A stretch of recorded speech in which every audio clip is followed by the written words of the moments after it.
All right, I think we are on right now. Are we on? Let's make sure we have. All right, that definitely is on. So, two big fights tonight. Actually, one being that boxing beats MMA tonight. Canelo beats Munguia by a decision.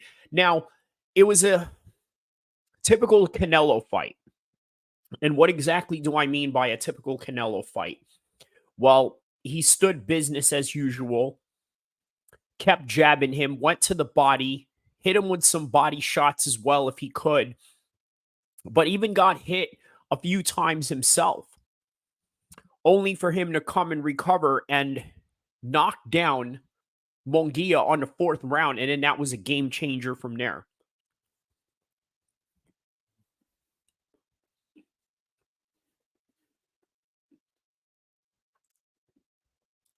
Afterwards, we realized why Canelo was in a different level than Munguia.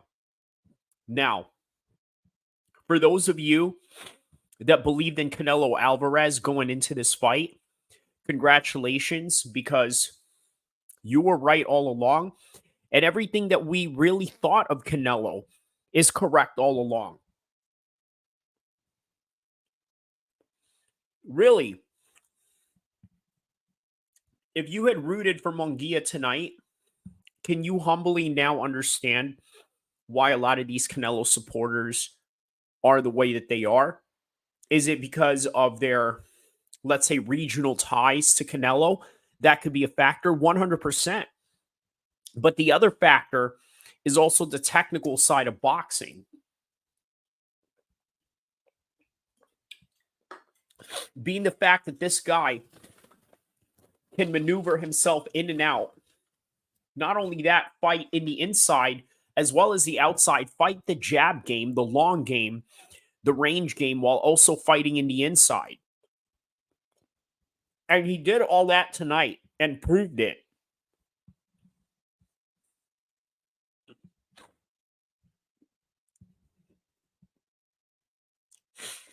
On the MMA side tonight, you had Jose Aldo coming back in Rio. And I got to tell you, one thing that is really confidently, surely truthful about that is the reason why he was just signed for that card was because they didn't have the drawing power whatsoever to put butts in seats if he wasn't the co-main event of that fight. He took on Martinez. He did a great job. He did very awesome in the way that he was able to leg kick him. On top of that, he was able to rock him a few times and then just slam him to the ground. Proven once again why Jose Aldo is a legend and why he still belongs to where he's at. By the way, here's something that I could really tell you about Jose Aldo when it comes to Conor McGregor's admiration for him.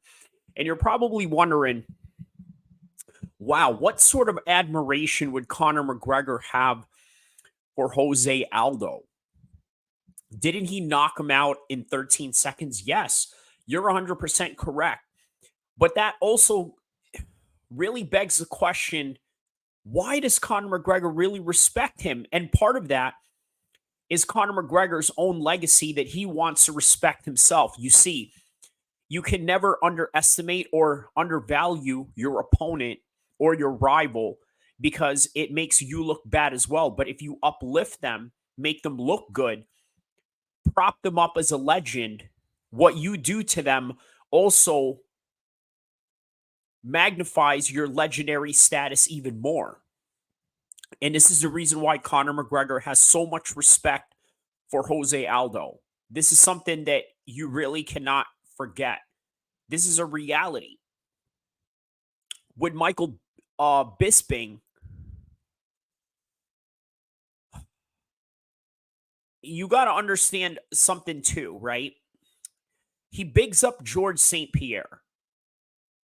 And again, this is an inverse outlook of what we're trying to understand with Conor McGregor's fascination with Jose Aldo, even years after he had defeated him. You see, with George St. Pierre and being the fact that he became the double champion attached to the defeated Michael Bisping, it's still an attachment to the legendary braggadocious claim or claim of Michael Bisping. But the inverse effect of what Conor McGregor feels with Jose Aldo. Nonetheless, Jose Aldo, I'm going to give you guys a clear example of what Jose Aldo really is, right? What he is the complete MMA version of Ja Rule. And why do I say that? For one, he kind of looks like Ja Rule as well. You could see a little bit of a resemblance. That's one. But that's not the most important thing of this matter. Okay, what it is his career trajectory. Let me explain. Why I compare him to Ja Rule. If you know anything about Ja Rule in the mid 2000s, in the early 2000s, what was he? He was a superstar that was on top of the charts, right? And Jose Aldo, guess what? In the 2009s, 8s, 7s, 10s, 11s, 12s, 13s, 14s, all the way to the 15s when he got knocked out by Conor McGregor, Jose Aldo was on top of the charts of everything else. Okay, undeniably so. However, one man came to detest all that. One man came to become an iconoclastic figure to that particular respect that the entire community had for that guy, which is Ja Rule and Jose Aldo. And keep in mind, Jose Aldo was a champion during a time when Cain Velasquez was champion, when George St. Pierre was champion, and not only that, when Anderson Silva was champion. And what do they all have in common? Well, they all had a certain era that was a sense of self-righteousness to the martial arts code of respect, honor, and things of that nature. Now, are any of those things true? It depends who you ask, and it depends who lives by that code. But I got to tell you, the vast majority of the MMA community and even the fan base back then, even as small as it was predicated on the idea of respect. Even more so when Japan was the number one MMA company in the world with Pride FC. But then somebody else came to challenge that notion. Just like 50 Cent, he came to challenge the notion that this guy is the top rapper in the world. And Conor McGregor came in there like a 50 Cent figure in the MMA world and challenged this notion of Jose Aldo being the top guy and being the most experienced champion at the time, and seeing the resume that we could kind of draw a certain conclusion and data from as to say that, you know what, this is the reason why Jose Aldo is elite and top of his class. But Conor McGregor saw something else completely different, an inverse effect of that, which is what? He saw a guy that had a long-standing wars after wars and was broken, and somebody that he felt that he could exploit. And this is Conor McGregor in the way that he saw Jose Aldo, somebody that he felt like he could exploit. The entire world didn't see it that way. The way that the world saw Jose Aldo was exactly this. Man, you've seen what he did to Chad Mendes twice. You've seen what he did to Hominick when he gave him that hematola on his head, or I'm sorry, whatever the medical term is. You know what I mean, when that head swells up. To the ones that seen Hominick fight, you know exactly what I'm talking about. So it just put this fear in people. And then on top of that, his devastating leg kicks, which, by the way, is still prevalent in his most current work of data right now against Martinez tonight.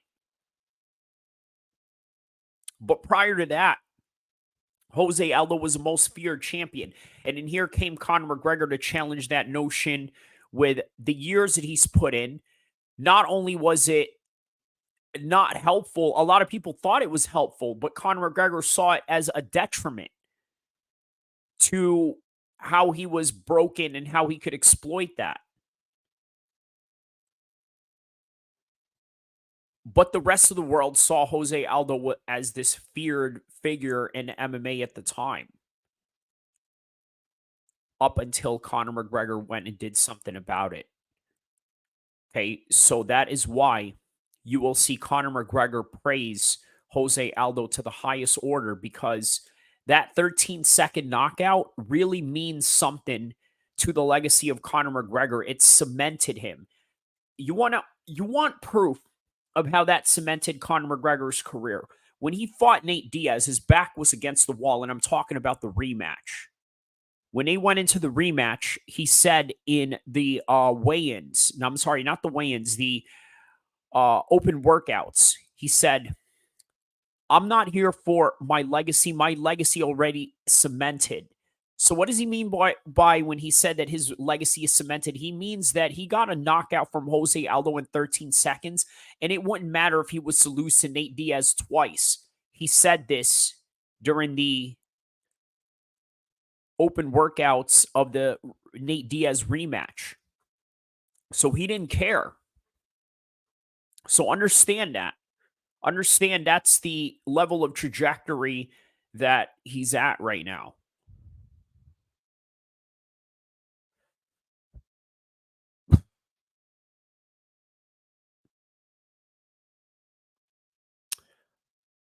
But things change. And just like Conor McGregor's era, there was a Jose Aldo era, there was a George St. Pierre era. Everyone's era is up. Some people know when it's up, some people know when it's not. And for all we know, we could be witnessing a rude awakening for Conor McGregor in his upcoming fight as the days dwindle down into the 29th, which isn't really far away if you think about it. Like, look where we're at. We're at Saturday, May 4th right now. 4 weeks from now, that's going to be June 4th. And then after that, it's just going to be 25 days before Conor McGregor steps into the cage with Michael Chandler. But what about Canelo tonight? What can we say about his performance? I honestly will tell you that this is one of Canelo's best performance so far. Right? His jab was on point. Everything was on point.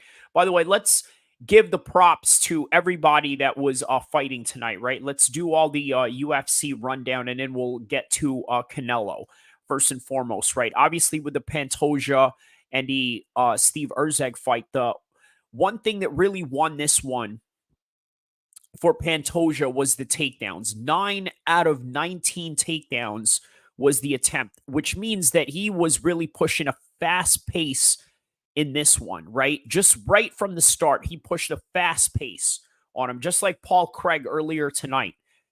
He started out with a very fast pace, and once again, well, we'll talk about that. Obviously, the knockout was very devastating for him, but that's the fight game for you. But going back to the main event, right, with Steve Erzeg and Pantoja, the fast pace for Pantoja was the one that really won him this fight. For one, that's just what you have to do in these lighter weight classes. You got to be able to prepare for the fast pace that these guys put on you. And there's nobody, and I mean nobody, but the flyweights and the 135ers that will push this kind of pace. And again, even Colby Covington can push that kind of pace as well at 170. Khabib, Islam, Khamzat. But in this weight class, it's extremely prevalent. And Pantoja did exactly that. He has the right blueprint in order to win in that weight class. And for Steve Erzeg, well, he just learned tonight that there were levels to this fight.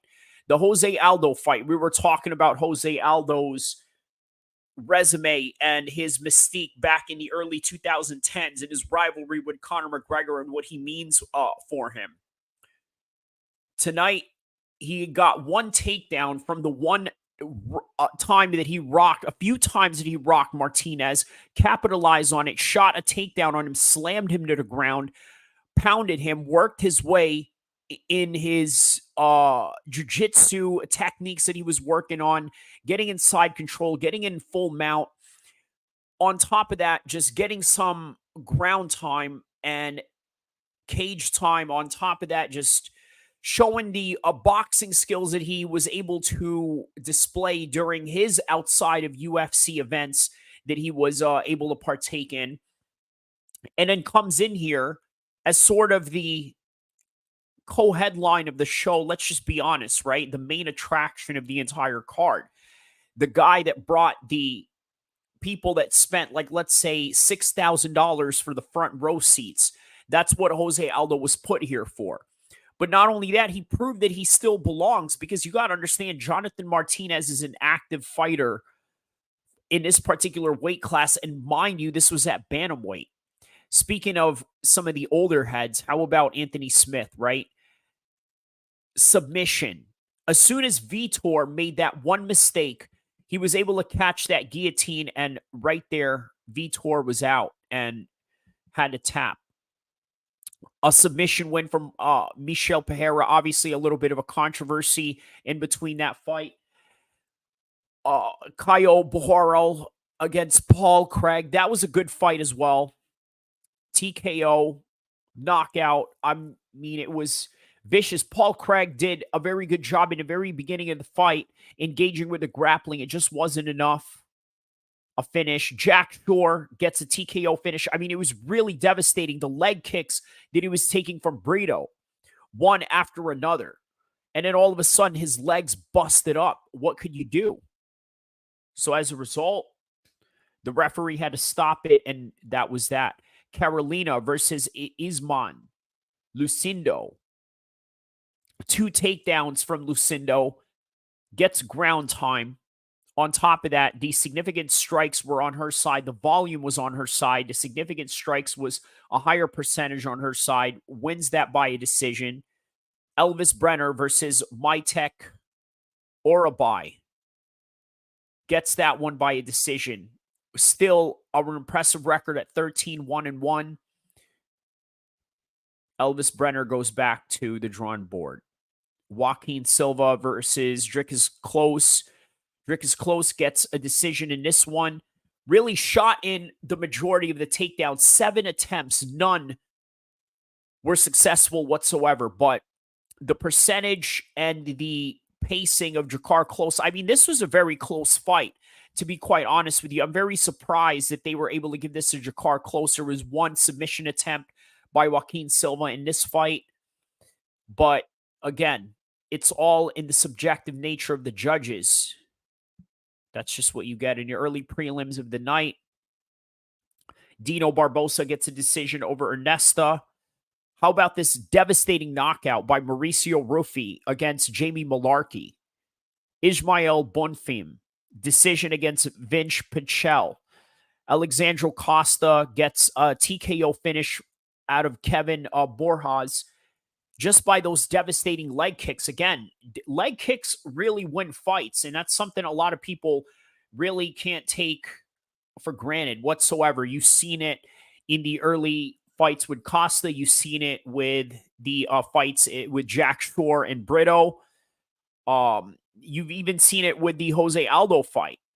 So, again, leg kicks are really the staple of MMA. And by the way, Muay Thai as well. This is why a lot of Thais in Thailand and Muay Thai fighters around the world, from Holland all the way down to England, all the way down to South Africa, anybody around the world that studies Muay Thai, leg kicks are one of the most basic kicks that really works and, once again, really gets you out of trouble. But if you specialize in it, you can really take out a lot of people in their wheels, especially if, let's say, you take on very explosive and elusive type of targets, right? Jack Shore was one of them. Brito was able to neutralize that. That was some of the examples of that.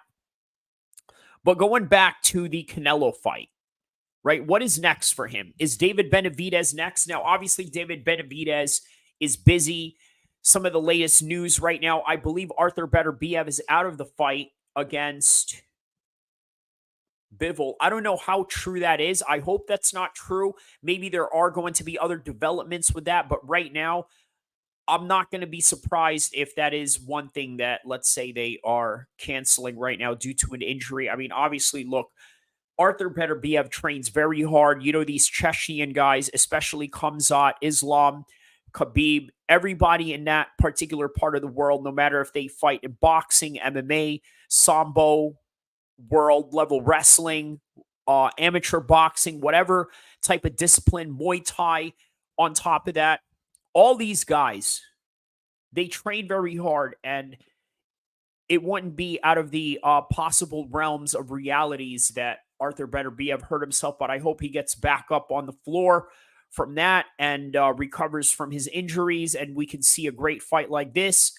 I know that's something that is extremely important for his legacy. Bivol as well. But great night of fights with boxing and MMA. There were a few good fights in the undercard as well with Canelo. Let's shout them out, okay, just before we end this right here. Right, Topology is the most trusted source in combat sports. Canelo versus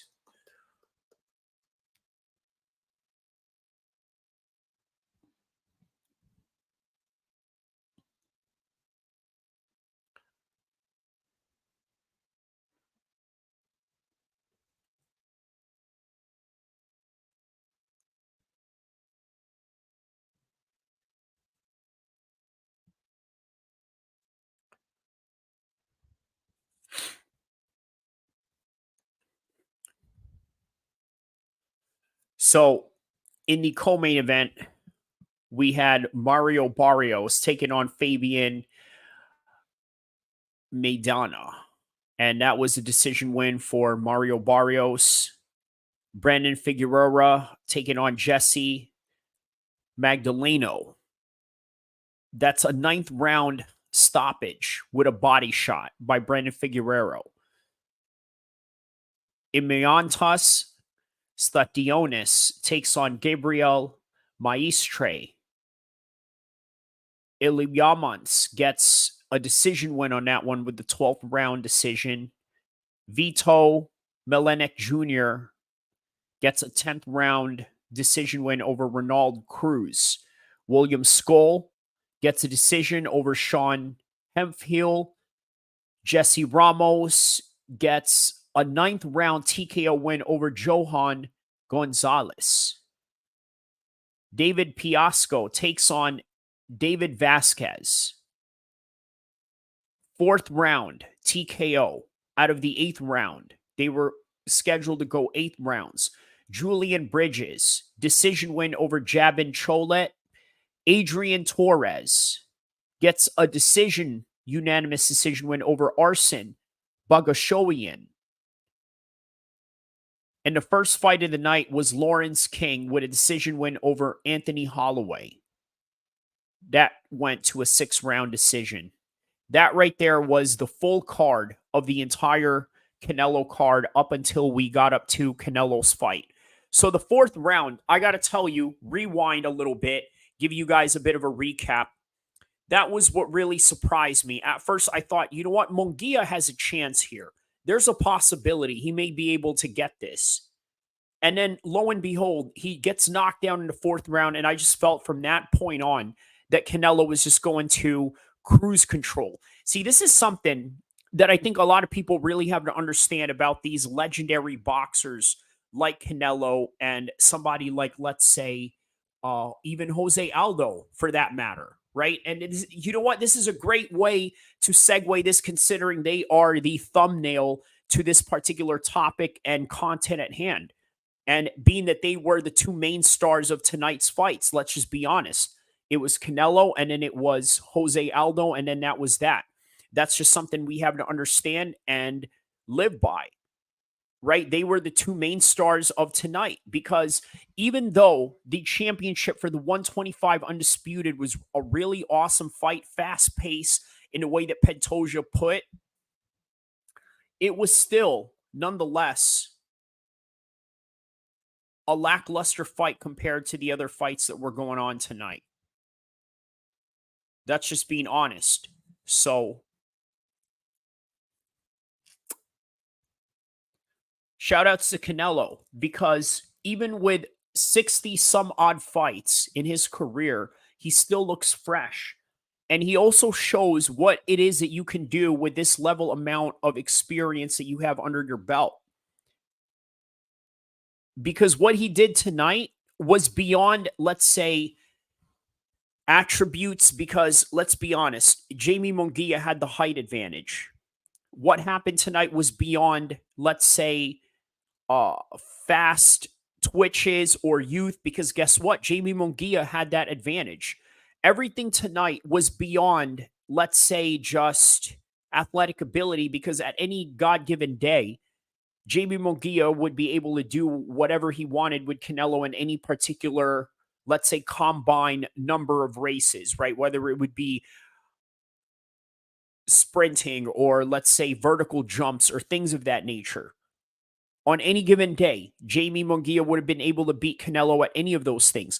But none of those things mattered, because what showed tonight was the value of experience. And that is something you really have to take into consideration when you understand what you witnessed tonight out of Canelo's performance.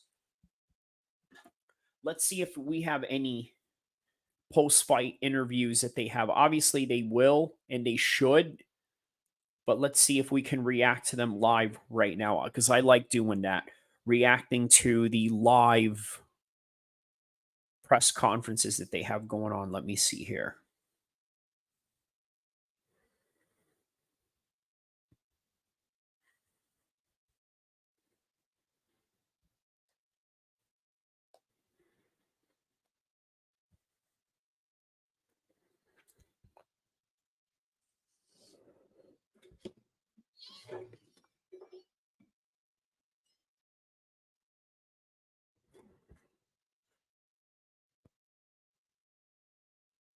Let's see. Better allergy relief for better boyfriending. Live Claritin Clear. Muy claro que además todo el mundo debate, sobre todo en México. Saúl Canelo Álvarez es invencible, es el mejor libra por libra del mundo. Okay, so it looks like they're asking Munguia some questions right now. That's all that seems to be going on right now.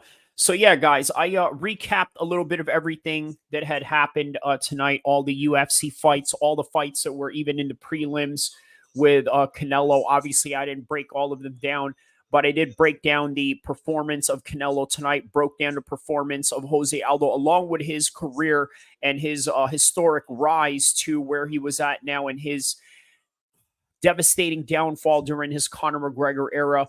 We also talked about why Canelo is at the top of his game at the age that he's at right now and not slowing down, based on using his experience for the positive and being able to outwit certain attributes that may be to his disadvantage, but actually using the advantage of his technical skills that he had gained over the years, right? An experience that you just cannot gain at the gym at any accord. And Canelo was able to use that tonight because, like I said, who was the taller guy? Munguia.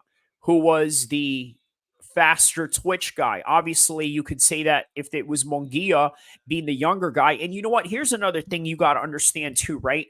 What Canelo has going on, I believe, is a real positive outlook on what you could use if you have the right amount of money. Okay, because honestly, he's using all of his money to use recovery mechanisms and using the right science to continuously make him perform at the top level. I got to tell you, a lot of guys out there, once they get money in the fight game, they don't use it for the positivity of, let's say, their recovery or their performance, or maybe hire a nutritionist or a chef to make things a little bit easier on your training, right? Anything that can make your training easier in terms of transitioning one place to another, right? You look at Canelo, he built facilities in order for him to train.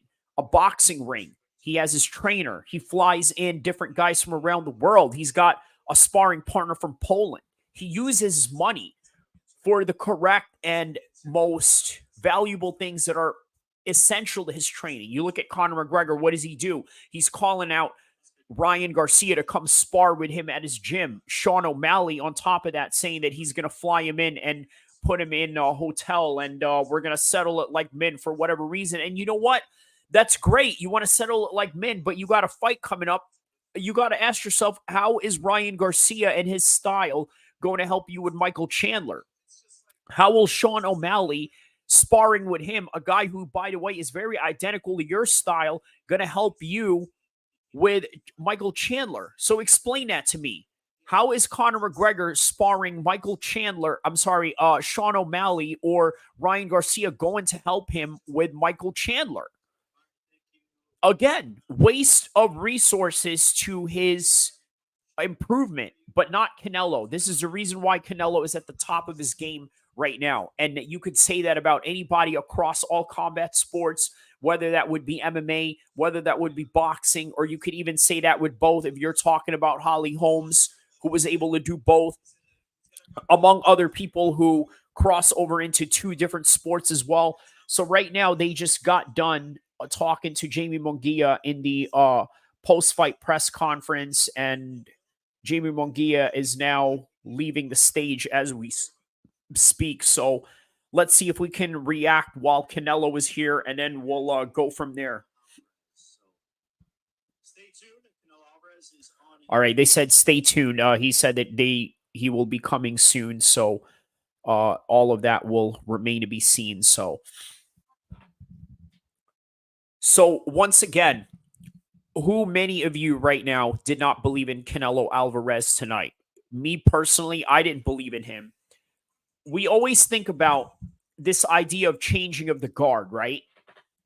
And once again, I got to be honest with you, that is a natural transition in all sports, is it not?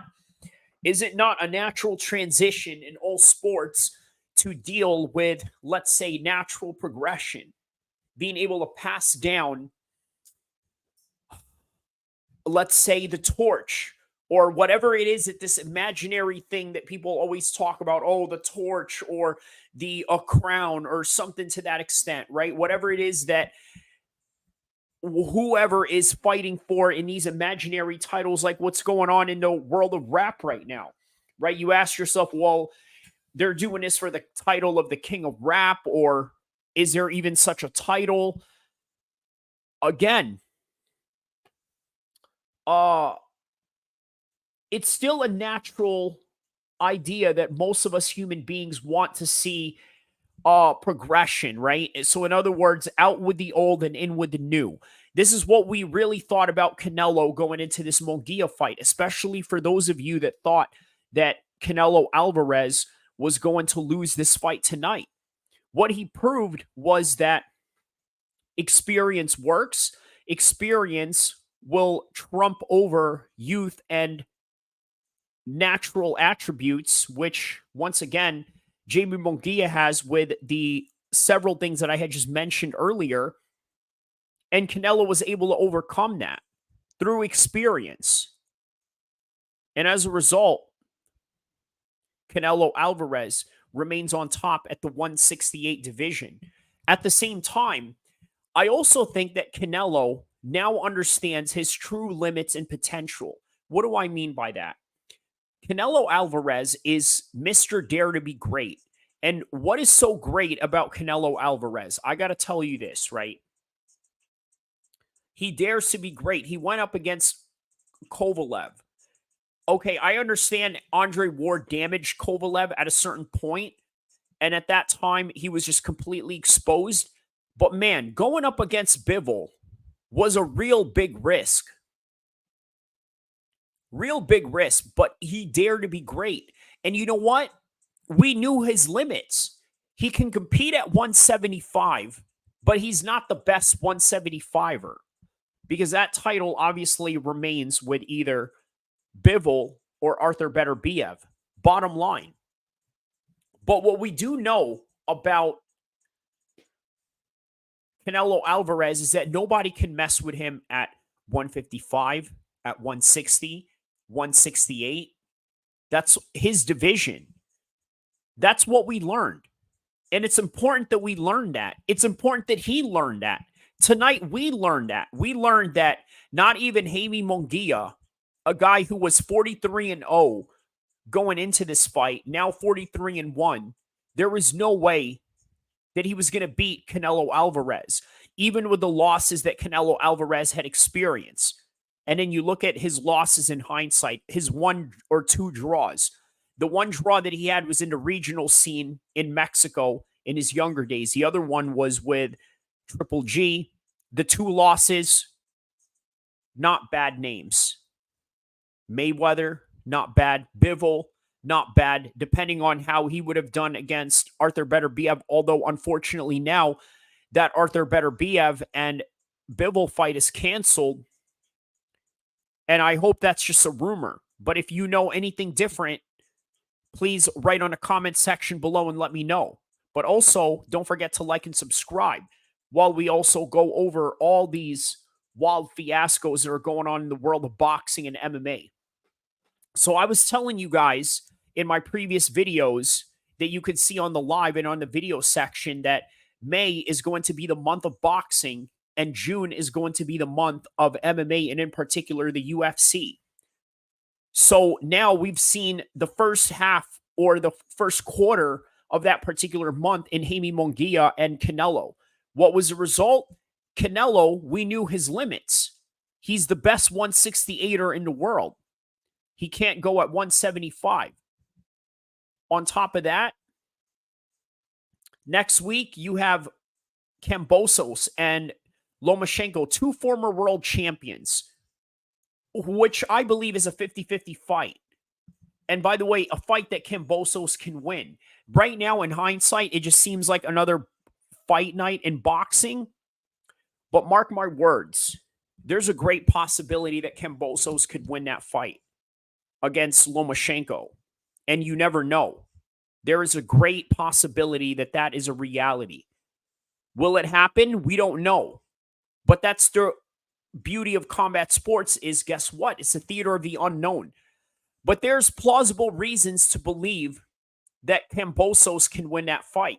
His aggression, his style that he can match with Lomachenko, being able to, let's say, cut him off of the ring, being able to use the same amount of lateral footwork that, let's say, Lomachenko uses, but also use it in a way that could cut him off and lend himself into body shots. Hey, you never know. And then after that is Usyk and Tyson Fury.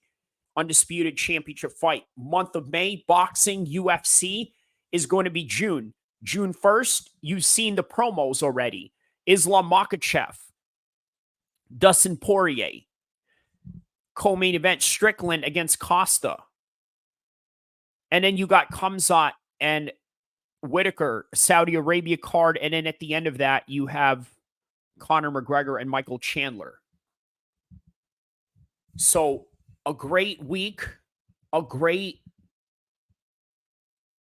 month, and also a great summer of combat sports because it doesn't end there. Guess what? Somewhere in August, they're going to have Izzy fight Dricus du Plessis. And the train doesn't stop from here. And now, what's next? Okay, let's speculate now what is going to be the next fight for Canelo Alvarez. I believe that right there is the most important question moving forward with this whole entire thing. Is it going to be David Benavidez? Although he's busy, we'd have to wait what he does.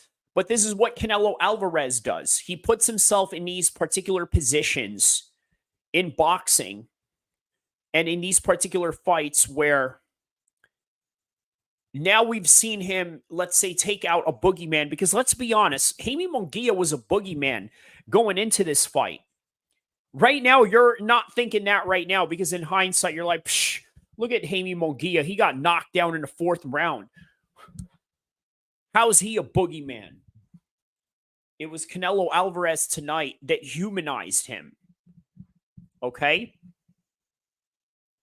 Well, now Canelo Alvarez will literally rest for an entire year and perhaps maybe go into the David Benavidez fight. And you never know.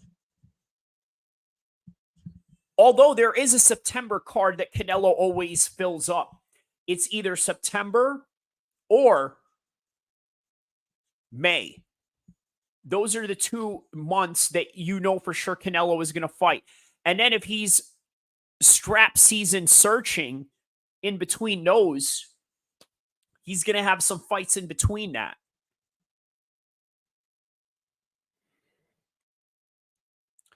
But that is the only thing that we can guarantee out of Canelo. Hey, and you know what? Here's another thing, too. One thing that you guys have to understand, okay? We're going to ride this out for 15 minutes from this point on, and then we're going to call it a night. We've covered UFC. We've covered Canelo. We've talked about all the fights that are going to be coming up in May and in June. For now, let's talk about Canelo and his future trajectory of his career. Because let's be honest, Canelo is the A side of tonight's fight night, whether it's MMA, boxing, and everything in between. And by the way, I cover all of those. So please do not forget to like and subscribe and show this channel some love as I continue to drop some hot content for everybody around the world and give you the most objective perspective that combat sports is absolutely in need of in this current moment of time. So what Canelo is going to do is he might fight David Benavidez, waiting upon the winner of his fight against Goziev, or whatever that gentleman's name is. Obviously, a lot of no-name people that they're trying to fight in between to get to the next phase. Now, this fight is going to be somewhere in June, I believe, David Benavidez's fight. So guess what? The next card is going to be September. Of course, Canelo is going to try to lowball him, and perhaps maybe David Benavidez will either take it or he'll have no choice but to take that fight and put himself in a compromised position fighting from June and then hopping back as early as September. That's a possibility. That is a great possibility that you may see out of David Benavidez and the limited choices that he's going to have if he really wants that Canelo fight. And by the way, the A-side treatment that Canelo has, he's going to use that to his advantage. So remember this. David Benavidez, June, turnaround, fights Canelo in September. A great possibility. And again, we don't know. Right now, we're just awaiting Canelo's post-fight reaction. Okay, we're waiting for Canelo to get on the microphone right now and talk about what he's going to do. Of course, he's going to talk about the fight. He's going to thank everybody under the sun. And again, he'll talk about who he's going to fight next. Here's something you got to give Canelo 100% credit for, okay?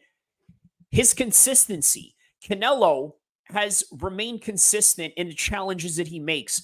It is only the people that have this harsh criticism towards Canelo based on the fact that he can only fight one guy at a time. Canelo cannot fight in a kumite, in a one-night tournament. And guess what? How strange is it that also Canelo mentioned tonight, hey, I could fight again tonight right now. And guess what? I believe him. But realistically, in the high levels of boxing, you can only fight one guy, one night, one at a time. And tonight, he decapitated, well, almost decapitated with that uppercut in the fourth round, Munguia, who, by the way, was a boogeyman going into this fight. And once again, he's going to go in there and take on a boogeyman with the name of David Benavidez. But guess what? In much more compromised positions. Why? Because he's going to fight in June, and then he's going to make him turn around and fight in September, because that is one of the main calendars that Canelo fights on. Mexican Independence Day, and then also the Cinco de Mayo Day, which is this weekend. Those are the dates that Canelo 100% guaranteed he's going to be a part of. So that is what has to happen. And he gets the advantage. Because you got to understand this. Mark this play out, okay? If Canelo is able to get him to fight in September, it's going to be at a very compromised situation. David Benavidez has to have a performance of a lifetime where he knocks this guy out in June like in spectacular fashion in the first round or something like that. And guess what? If he gets into a 12-round war, Canelo will absolutely be enticed to want to get him in there early, not being able to recover from the damages that he took. I'm telling you guys, this is the reality of the play that you are possibly going to witness if you want to see Canelo versus David Benavidez. And by the way, the early predictions and psych analysis breakdown that I did on this channel, on the video section of this channel, you can check out Canelo versus David Benavidez. That's becoming one of my top videos that's coming up right now. I urge you guys to take a look at that. I talk about their background, what drives them to fight, but also the technical aspects that go into their psychology. Because if this is the first time that you're listening to this channel right now, I'm telling you something that I'm offering that other MMA channels are not, which is understanding the techniques through the psychology of these athletes. In other words, it's one thing to talk about the kicks and punches, which is what every mixed martial arts channel does. But I'm going to talk to you about the kicks and punches and why they choose to kick and punch rather than take down, or the opposite, inverse, in order to understand the influence of their fighting style based on their environmental factors. This is something that I'm offering you that nobody anywhere in the world of MMA, YouTube, or social media, or any of that particular space is going to offer you. So please give me a like and subscribe as I continue more about Canelo's trajectory in his future career and what he wants to do next. So once again, David Benavidez is one of those names on the list. Isn't there also a mandatory that they are asking for Canelo Alvarez? Maybe that's a September fight. But again, we don't know if David Benavidez is going to take that fight. My guess, if boxing is the predictable sport that we know it to be on the business side and also on the personality side, David Benavidez is not going to take this fight. There's going to be people around him that are going to tell him no.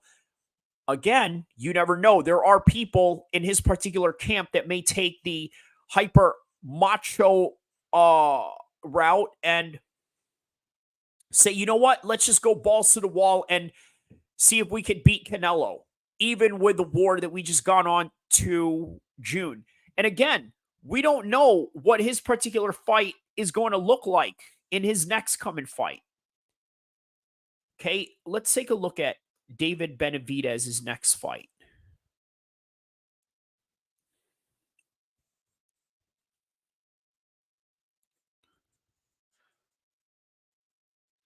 This guy named Goziev. Let's see here.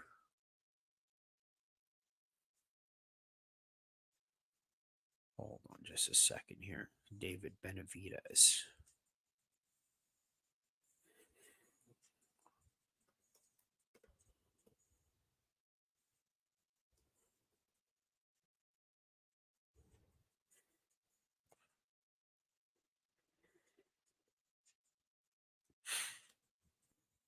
Okay, so we know that he's a Ukrainian boxer, Alexander Guziev. Let's see here. So 21 fights, 1 loss so far. He is a cruiserweight and a light heavyweight. So he's 37 years old. Okay, so this isn't a bad competition at all. The only loss that he's suffered was against Arthur Beterbiev. So, okay, this is a pretty decent opponent. Again, he could give him an absolute run for his money. Also, let's not forget, if you want to know something about this guy as well, this is the guy that really almost decapitated Adonis Stevenson. So for those of you that are real old school fight heads and you know anything about Adonis Stevenson, I mean, that guy that that David Benavidez is going to fight next, Goziev, he really put it on. I mean, look, it is gruesome, right? The fight was so bad that they literally had to take it off of air, right? That was an undercard for the Wilder versus Fury fight, the first fight, by the way, right? It was on the prelims, and they had to take it out of PBC's YouTube channel. That's how vicious it was, because let's just say Adonis Stevenson was beaten so bad in that fight that he was hospitalized in in a real horrible fashion. Let's just keep it like that. So, okay, that is not an easy task for David Benavidez. So that is a choices that he has to make. Go through that, and then Canelo's going to pick you to fight him in September. And guess what? Canelo is the A side. Here's something that you guys got to understand, right? Anybody that has an A side to whatever it is that they do in life, they will always take advantage of that. Canelo is no different than that. There are some guys that don't take advantage of that at all. Like, look at Devin Haney. I wouldn't say that he was the A side for Ryan Garcia, but guess what? He was the champ. So there were a lot of opportunities that Devin Haney could have used a rematch clause or anything like that in order for him to get this fight going or prevent it from happening. But he didn't. There are some guys that use their power to duck people or to avoid people or to, let's say, give them a certain advantage in whatever it is. Let's say maybe just favorability from the judges. And I don't mean in a way where you bribe them, but there's some reality to how you gain favorability from the judges, where, let's say, if you're Eddie Hearn, you take out the judges the night before and dine them out. Have them buy whatever they want in the restaurant or their room services or whatever it is that you can offer them during fight week, for any accommodations that you can make their life easier. Maybe they'll make your life easier. Maybe they'll make the lives of your boxer easier in the fights that they're going to judge. Right? These are some of the advantages that you can take. Some guys will use that and some guys won't. But Canelo, I got to tell you, as we end this in the last 4 minutes of this particular segment, I got to tell you, the one thing you got to hand it to Canelo, he doesn't use his power to avoid anybody. And even though there are criticisms that say, hey, Canelo is ducking this guy or this guy or this guy, you got to understand he can only fight one guy at a time. And tonight it was Jamie Munguia. He went 12 rounds. He got to show a little bit of everything that he was able to do at his age.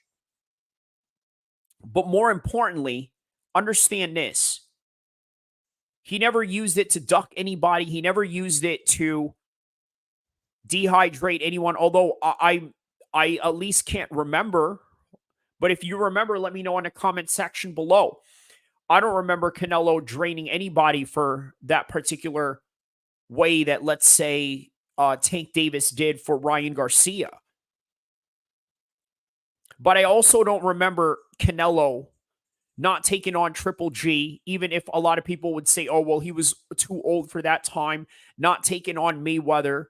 For whatever reason, he felt like he was ready at 23. You got to admit that that was quite a brave step.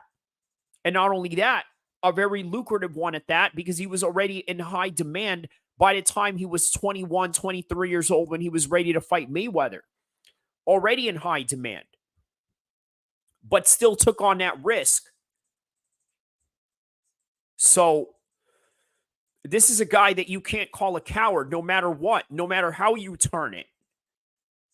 You can criticize him. You can say that he got this one wrong tonight. He didn't move his feet enough tonight. He wasn't able to, let's say, duck enough punches or connect enough punches or anything like that. But one thing you can't criticize Canelo for is ducking anybody. Because unfortunately, there's no evidence of that. And in the next coming months, days, and within this year, you're going to see that he's going to pick a fight with David Benavidez. Maybe not in the most favorable fashion that you can, let's say, give to David Benavidez. But bottom line, he's going to pick those fights. And guess what? In those circumstances that may not be desirable to you, guess what? It is following the steps of Sun Tzu. Fight your enemy at his weakness and not at his strength. You see, what a lot of you expect out of your fighters is to fight other people's favorite fighters or your own favorite fighters head up. And sometimes that's just not the smartest thing to do. Because boxing is not about fighting head up. It's not about fighting in a way that you see in bare knuckle where they tell you to toe the line from the beginning and start from a close range position. No, there's a lot of ranges that you can work with. There's a lot of different levels that you can change into, especially in high level boxing. And a lot of that, it takes serious levels of strategy. And as a result of those high levels of strategy that you have to apply, you can't just think in the most simplistic form. You have to think in the most sophisticated manner. And part of those sophisticated matters involves understanding the art of war and when to maneuver and how to maneuver. The best boxers have all mastered that. Canelo, Floyd, Muhammad Ali, and the list goes on and on. The great champions, Joe Calzaghe, even Tyson Fury, especially if he's able to beat Alexander Usyk, which segues to cutting this off and signing off. Until next time, especially for the Tyson Fury and Usyk fight that we're going to cover all throughout this week. Also, on top of the UFC fight nights that are going to be in between UFC 302 and UFC 303, the two big main pay-per-views that are coming up for the summer. We're going to review them all. And I hope that you enjoyed the fights tonight because they were great in their own way. Just like every fights, whether they're great or whether they're lackluster, we're here for all of them. Which is why I hope for you guys to like and subscribe so we can cover all the lackluster to the most exciting fight nights in boxing and MMA and all major combat sports. Inshallah. And don't forget to watch from the beginning to end and like and subscribe.